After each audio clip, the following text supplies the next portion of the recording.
Махны үн нэмэгдлээ, шатхууны үн өслөө гэж манай улсын иргэд олон нийт амжиргааны өртгөө тогтвортой байлгахын тулд үйлдвэрчний эвлийн холбоотой хамтран тэмцдэг. Уг нь бол өндөр хөгжилтэй айлч улс оронд иргэд хөдөлмөрчдийнхөө санал хүсэлтийг ямар ч асуудалд нээлттэй сонсон зовлмаар бодлого шийдвэртэй тусгаж авдаг байна. Энэ бол нийгмийн зөвшөлтслийн хамтарсан гэрэг байгуулдаг асуудал юм.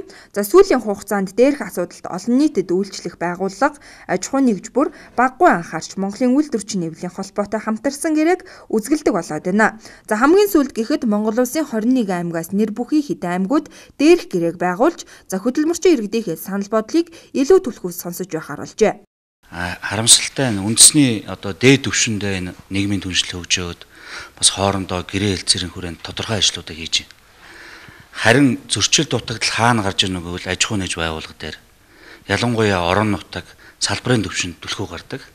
Тэгэхээр энэ утгаар нь Монголын үйлдвэрчний эвлийн холбооноос орон нутгийнхаа үйлдвэрчний эвлийн холбоодод бас дэмжлэг үзүүлэх зорилгоор тухайн аймагт нь нийгмийн түншлэлийг хөгжүүлэх зорилгоор аймгийн засаг дарга, аймгийн үйлдвэрчний эвлийн холбоонд холбоотой хамтарч ингэж гурвалсан гэрээг байгуулж эхэлж байна.